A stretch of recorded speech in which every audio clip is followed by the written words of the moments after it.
My intention is I wrote my memoir, my story, but not just to talk about how I was a survivor, but no, I'm going to model to be a thriver. I don't want to be a victim or a survivor.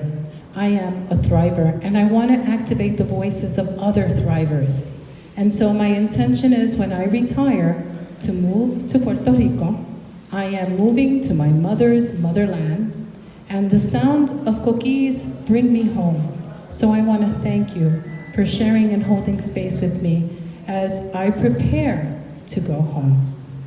In 2015, I went with a documentary crew to chronicle this journey, this promise that I made to my mother. And for 2 years, saving all my money as a teacher, making my coffee, bringing my lunch, I was able to have enough money to fix and start clearing the space. At the end of this, in 2017, it was my final trip. And then Hurricane Maria came. And you know what came after that. So that's where I begin reading this short excerpt of La Casa de Maria.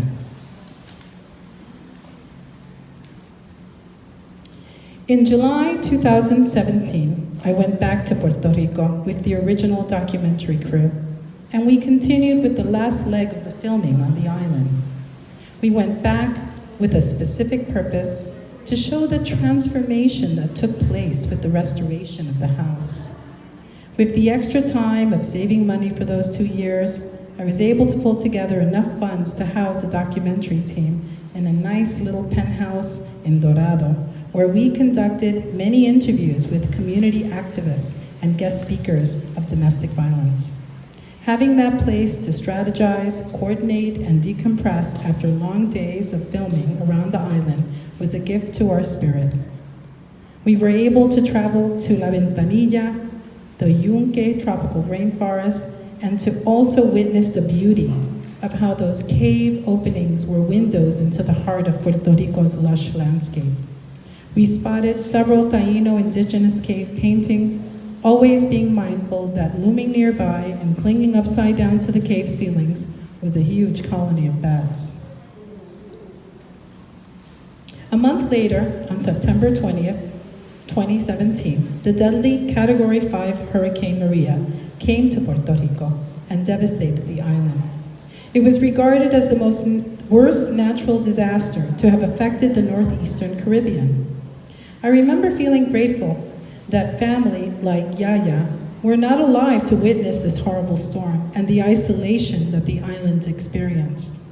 They were not equipped to handle such a bad storm. The island was dealing with so many infrastructural problems with roads, electricity, clean and fresh water, and there were so many obstacles to get immediate aid and relief on the island. Then to add insult to injury, figures like President Trump visited the island and thought it was a good idea to throw rolls of paper towels into the crowd of Puerto Ricans caught up in this crisis. I remember feeling such despair. Well, if I couldn't at least work on the house in Puerto Rico, I could work on my writing. All of my time working on my writing brought me closer to the idea of learning more about my family history. My writing was the healing source that reinvigorated me. It helped me get stronger. The COVID-19 pandemic there came after and had pretty much frozen travel to Puerto Rico. So I chose to do the things that brought me joy. I bought a little boat. I traded my Sportster Harley into a Road King Harley. And I taught during the most grueling 3 years of teaching, using remote teaching, hybrid instruction, full classes with plexiglass, vaccinations, no vaccinations, K95 masks, social distancing, Zoom calls, double mask, and voice amplifiers. And through it all, I did not forget my dream to go back to continue fixing La Casa de Maria.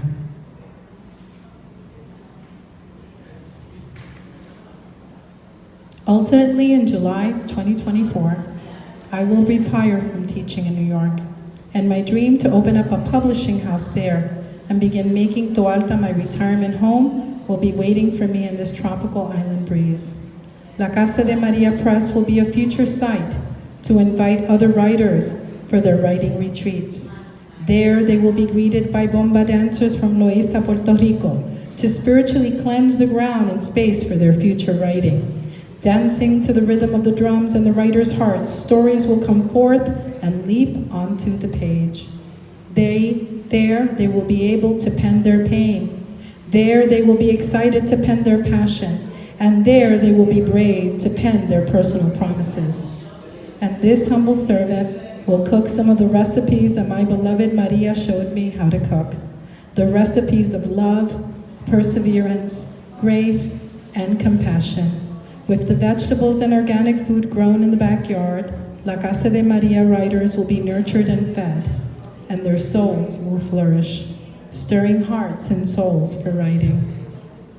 Future writers of the press will be able to publish their pieces from the writing they harvested in my writing retreats.